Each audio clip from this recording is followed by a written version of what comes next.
My name is Sarah Mitchell. I'm 32 years old, and this is how I took revenge on the uncle who told me I'd never be good enough because I wasn't a man. I still remember the day as if it happened yesterday.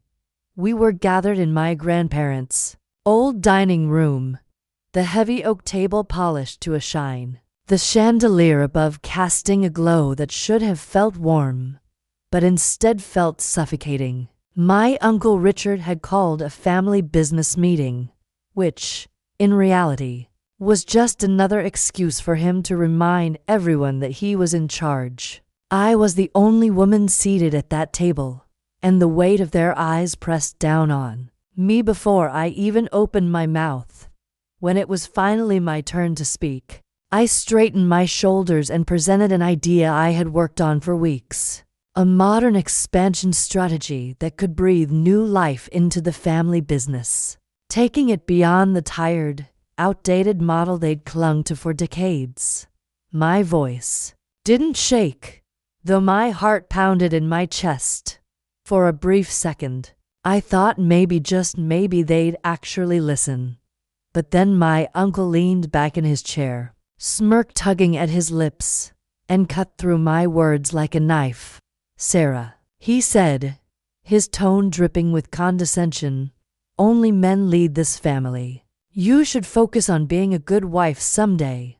Leave the serious work to us." The silence that followed was louder than any explosion.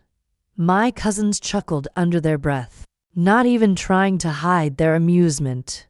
My father sat stone-faced, eyes fixed on his glass of water as if he couldn't bear to look at me. And my mother, God bless her, reached under the table and squeezed my hand. It was the only gesture of support I got in that moment, but it wasn't enough to stop the sting of humiliation that burned deep in my chest.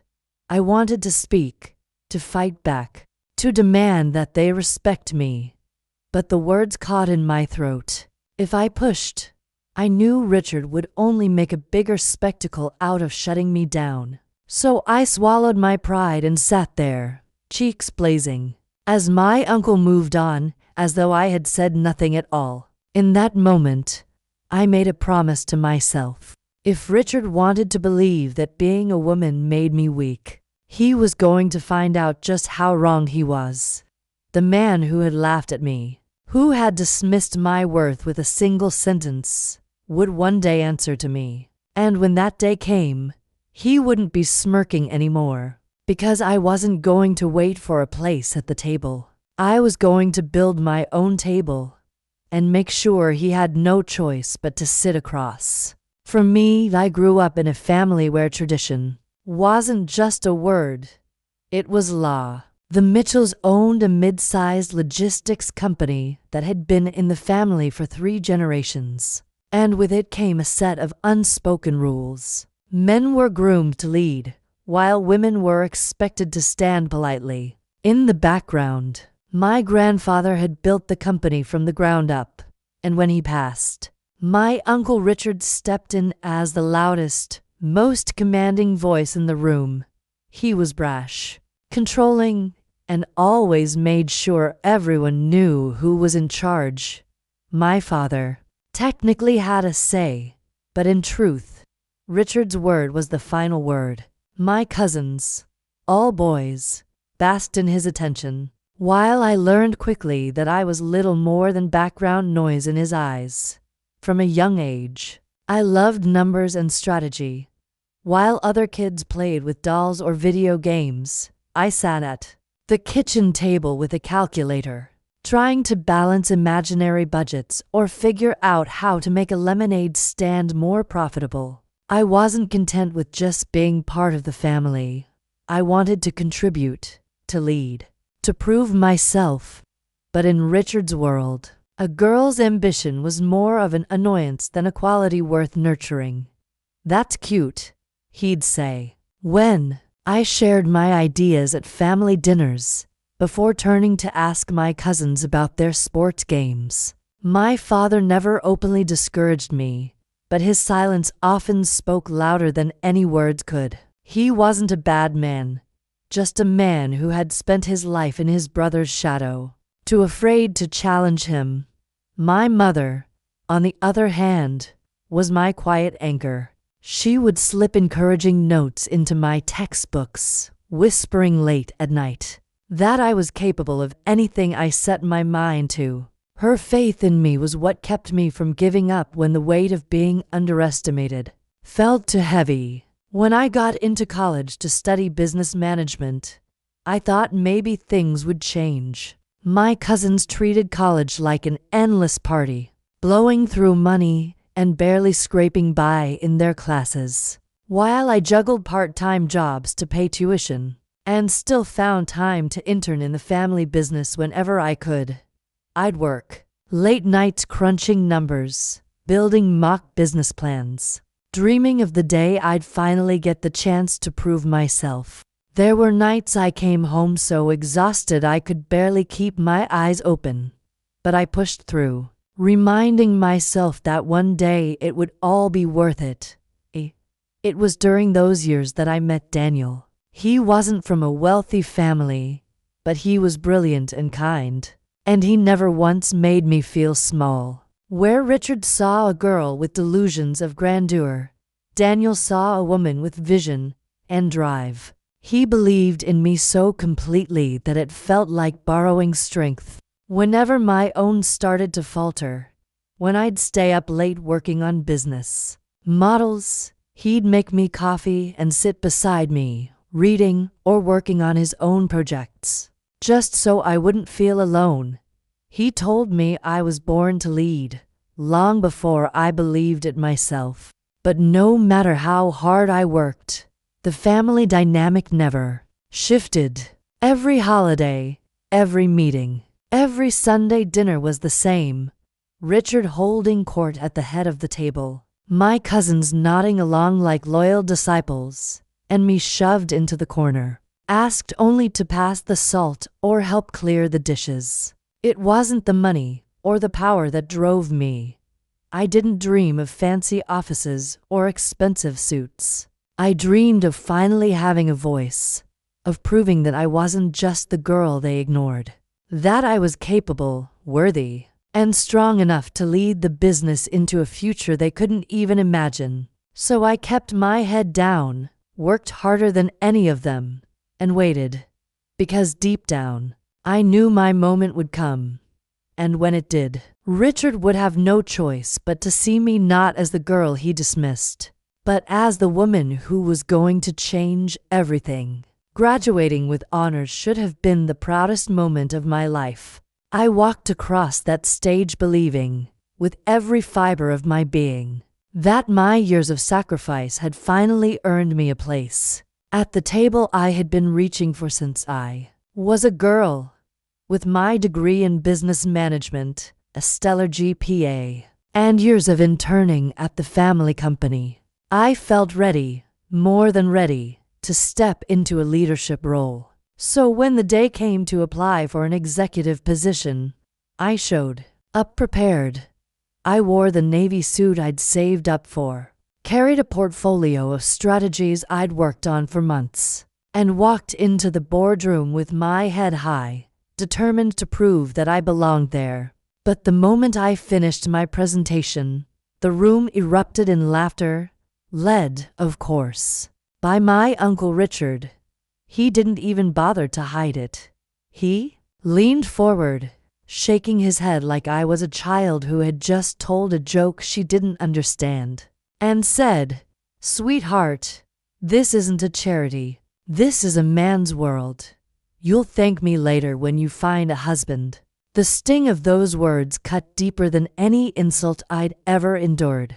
I could feel every pair of eyes on me, my cousins smirking, some avoiding my gaze, others whispering like we were back in high school. My father stared down at the table, silent as always, while my mother's lips pressed into a thin line, her eyes full of the anger she couldn't voice aloud. And then, as if to hammer the nail into the coffin of my ambition, Richard announced that my cousin Matt, who had barely graduated, who spent most of his time golfing or partying, would be taking on the vice president role I had worked for, the same role I had dreamed about, sacrificed for, and proven myself more than qualified to handle. The room applauded him, clapping him on the back, while I sat frozen, trying to mask the betrayal burning in my chest. Of course, Richard added, turning back to me with that smug smile that had haunted me my whole life. We don't want to waste your education, so we'll find a place for you. A secretary position opened up. You'll be perfect for it. Organized, polite, and you'll be close enough to the real work to learn a thing or two. In that moment, I felt the deepest humiliation of my life. It wasn't just that they had stolen the dream I had fought tooth and nail for. It was that they expected me to accept it quietly, as though I should be grateful for the scraps they were willing to throw my way. My hands shook under the table, my jaw clenched so tight I thought my teeth might crack. Every fiber of my being wanted to scream, to flip the table, to make them choke on their smug laughter, but I didn't. Instead, I smiled, a brittle, practiced smile, and nodded as if I'd take their offer. Inside, though, I was burning. That day, something inside me shifted. The humiliation hardened into resolve. I vowed then and there that Richard would regret underestimating me. He thought he was putting me in my place. But what he didn't realize was that he'd just handed me the fuel I needed to take everything he thought I couldn't have. One day, the same man who called this a man's world would be forced to watch as I shattered it, piece by piece, until there was no denying that I belonged at the head of the table. Taking the secretary role felt like swallowing broken glass, but I forced myself to do it. I told everyone, and even myself, that it was temporary, a stepping stone, but deep down, I knew Richard saw it as the ultimate humiliation. He treated me like a glorified errand girl from day one. I was the first one in, the last one out, and every hour in between was spent fetching coffee, organizing schedules, and sitting silently in the corner while men with half my intelligence made decisions that could sink the company. Richard made sure to remind me of my place whenever he got the chance. At least once a week, he'd slap Matt on the back in the hallway and say loudly enough for me to hear, "The Mitchell men will always lead. That's the way it's always been." My cousins laughed, their smug grins following me back to my tiny office, where I'd shut the door and clench my fists so hard my nails dug crescents into my palms. But humiliation has a way of sharpening the mind. While they underestimated me, I watched, I listened, I studied. Filing documents gave me access to numbers and records most executives barely glanced at. I noticed patterns, payments that didn't add up, inflated invoices, contracts signed under the table. My cousins were skimming money like spoiled children raiding a cookie jar. And Richard? He was making reckless deals with shady partners, risking the company's stability for personal gain. On the outside, I played the dutiful secretary. On the inside, I was building a map of their corruption, piece by piece. At the same time, I started quietly building connections, while Richard and my cousins strutted around, oblivious to anyone they didn't consider important. I spent time talking to the employees no one else noticed, the warehouse supervisors, the drivers, the accountants buried under stacks of paperwork. I asked questions, listened to their frustrations, and remembered every detail they shared. Slowly, they began to trust me. Vendors who had been cheated out of fair payments opened up about Richard's broken promises. Junior employees confided in me about the hostile work environment created by my cousins. Even some of the investors, the ones Richard assumed were too loyal to question him, hinted that they were growing uneasy with the way the company was being run. Every night, I came home exhausted, emotionally wrung out from pretending to be smaller than I was. Daniel was the only reason I didn't crumble under the weight of it all. He'd meet me at the door with dinner already on the stove and a look in his eyes that said he knew how badly I was hurting, even when I plastered on a smile. "You don't have to prove anything to them," he'd say, his hand brushing mine. "You could walk away, start your own thing, and you'd crush it." I knew he was right. With my degree and my drive, I could have built a career anywhere else. But every time I thought about leaving, I saw Richard smirk, heard his voice, saying I didn't belong, and the fire inside me burned hotter. Still, I wrestled with the question every day. Was it worth it? Should I keep suffering in silence, clawing for a chance to prove myself in a place that had already written me off? Or should I walk away and build my own empire, free from their poison? My pride screamed at me to stay. My ambition whispered that I couldn't waste the years I had already given. And my heart, the part that still felt the sting of that boardroom humiliation, wouldn't let me quit. The turning point came one late night in the office. Long after everyone else had gone home, I was filing a set of contracts when I noticed a folder buried at the back of a drawer. It wasn't labeled like the others, and curiosity got the better of me. Inside were documents that made my blood run cold. Evidence of Richard's illegal financial dealings, shell companies, falsified invoices, offshore accounts. It was all there in black and white. Proof that the man who had belittled me my entire life wasn't just arrogant, but corrupt. My hands shook as I flipped through the pages, the reality settling in. This was the leverage I had been waiting for, the key to taking him down. But with that realization came fear. If I moved too soon, or if Richard discovered what I had found, I could lose everything.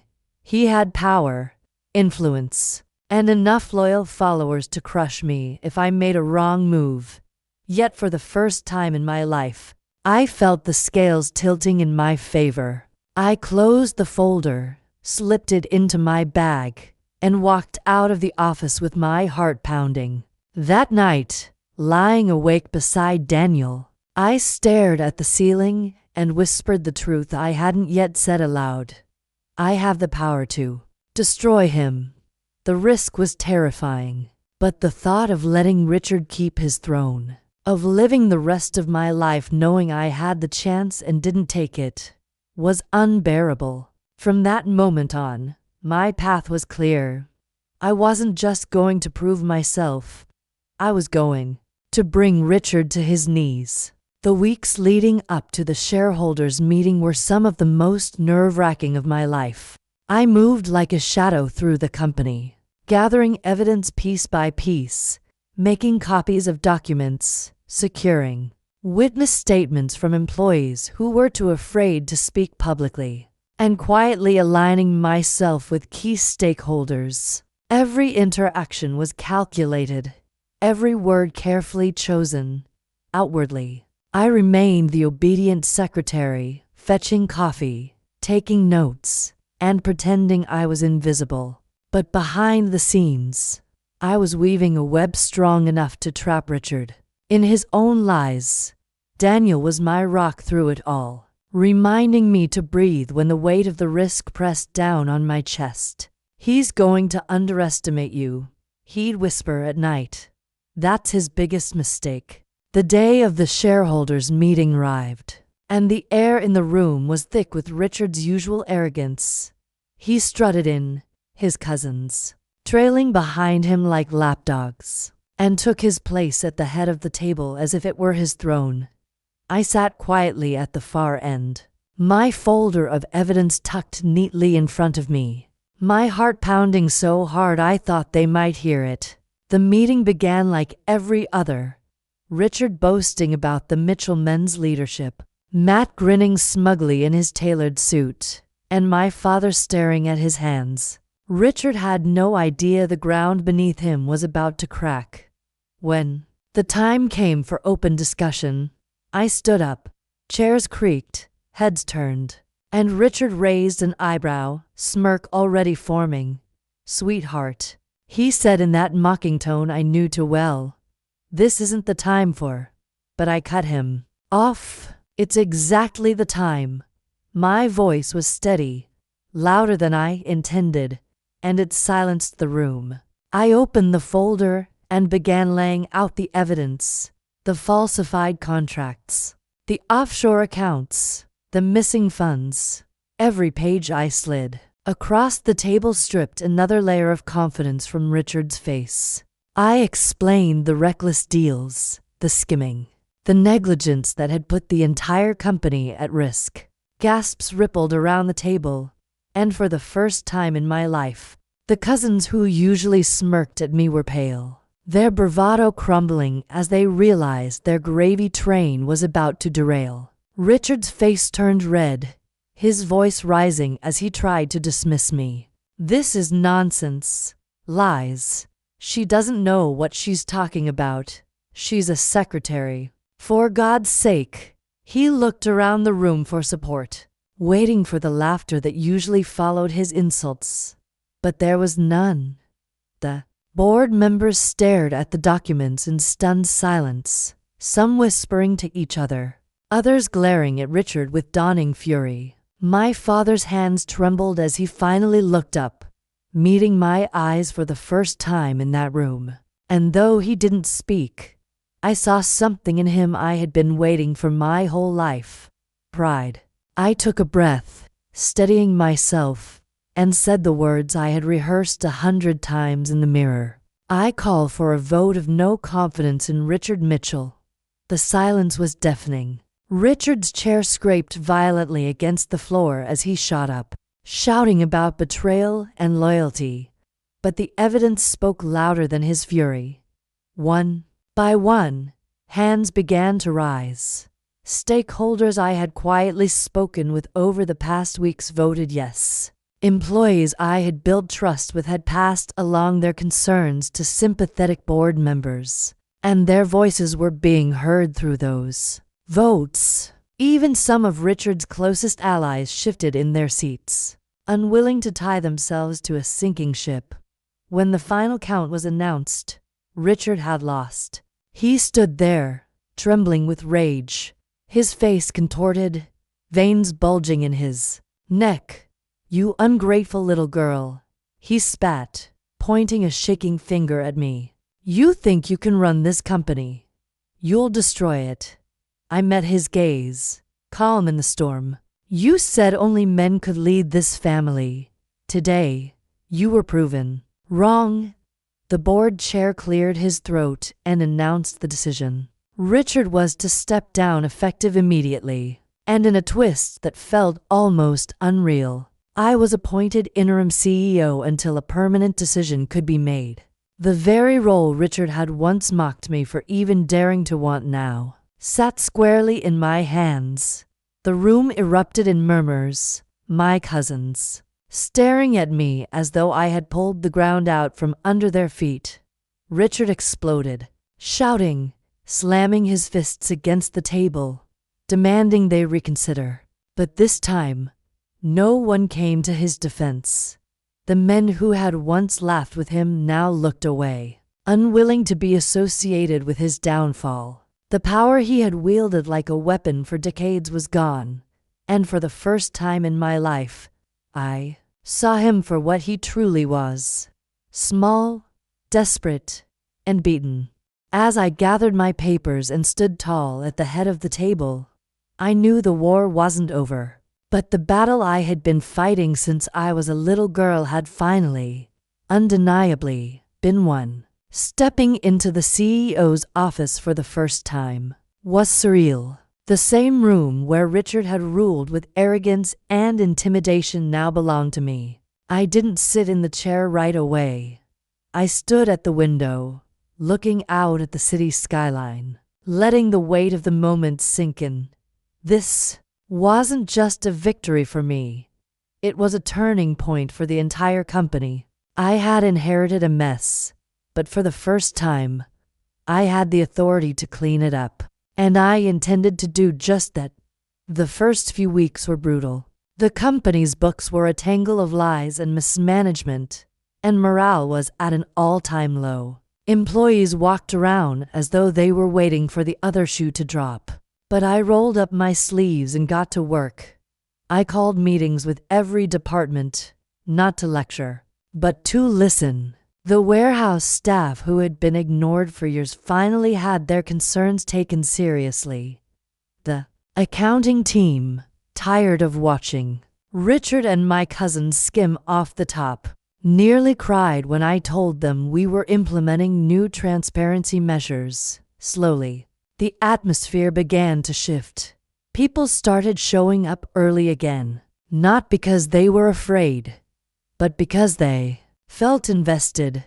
I didn't do it alone. I promoted hard-working employees who had been overlooked, replacing Richard's cronies with people who actually cared about the company's future. The changes weren't just about policies. They were about culture. I launched mentorship programs specifically aimed at young women entering the industry, determined to ensure no one else would ever be told they didn't belong simply because of their gender. Watching those young women walk into the office with their heads high was one of the proudest moments of my life at home. The shift was just as profound. My mother's pride radiated from her like sunlight. She'd sit at the kitchen table and listen as I told her about new initiatives, her eyes shining as though she had known all along this day would come. One evening, my father asked to speak with me privately. His voice was quieter than I'd ever heard it, his eyes heavy with regret. "I should have stood up for you," he admitted. "All those years, I let Richard run over you, and I didn't say a word. I was a coward. I didn't need the apology to know he loved me, but hearing it lifted a weight I didn't realize I was still carrying. I hugged him, and for the first time, I felt like he truly saw me. As for Richard, his fall from grace was as swift as it was absolute. Stripped of his position and influence, he retreated into silence. The man who once commanded every room now avoided family gatherings, his voice no longer booming with authority but muttering with bitterness. Occasionally, I'd see him sitting alone in the back of a family event, glaring at me with the same hatred that once fueled his control. But it didn't matter anymore. He had no power left. His kingdom was gone, and I was too busy building something better to waste time worrying about him. The company began to thrive under my leadership. Profits climbed, partnerships strengthened, and for the first time in decades, our reputation shifted from old boys club to a modern, inclusive powerhouse. Investors who had once doubted me now sang my praises. Employees who had been overlooked became leaders in their own right. And the mentorship program grew so quickly that it became a model for other companies in the industry. One evening, as I walked through the office after hours, I stopped at the head of the conference table, the same place Richard had humiliated me years before. I ran my hand along the polished wood and thought about the girl I used to be, sitting silently while he told me I didn't belong. He had been wrong. My worth was never defined by being a man. It was defined by my resilience, my determination, and my refusal to stay small. And my revenge hadn't been about money or titles. It was about rewriting the rules, not just for myself, but for every woman who came after me. And as I turned off the lights and stepped out of the office, I knew one thing with absolute certainty. Richard had tried to bury me, but all he had done was plant the seed for the leader I was always meant to become. The day my uncle told me, "Only men lead this family," I believed him for a moment. I remember sitting there, humiliated, staring down at my lap while his words sank like stones in my chest. For a split second, I thought maybe he was right. Maybe the world would never let me be more than what he saw. But the truth? No one decides your limits but you. Not an uncle, not a father, not a room full of men who think power belongs only to them. You decide. I'll never forget the moment I sat at the head of the boardroom table, the same table where Richard had once laughed in my face. Papers were still scattered from the vote, the room buzzing with whispers, and all I could see was him, walking toward the door in silence, shoulders slumped, his so-called legacy shattered behind him. No one followed him. No one defended him. The man who believed I would never matter had become irrelevant in the span of a single meeting. Now, every morning I walk into that office and take the seat he said would never be mine.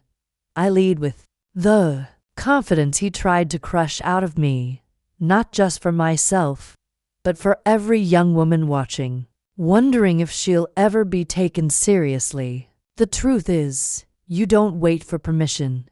You take your place. You build your own table if they won't make room for you. My uncle said only men lead this family. So I became CEO and proved him wrong every single day. The day my uncle told me only men lead this family, I believed him for a moment. I remember sitting there, humiliated, staring down at my lap while his words sank like stones in my chest. For a split second, I thought maybe he was right. Maybe the world would never let me be more than what he saw. But the truth, no one decides your limits but you. Not an uncle, not a father, not a room full of men who think power belongs only to them. You decide. I'll never forget the moment I sat at the head of the boardroom table, the same table where Richard had once laughed in my face.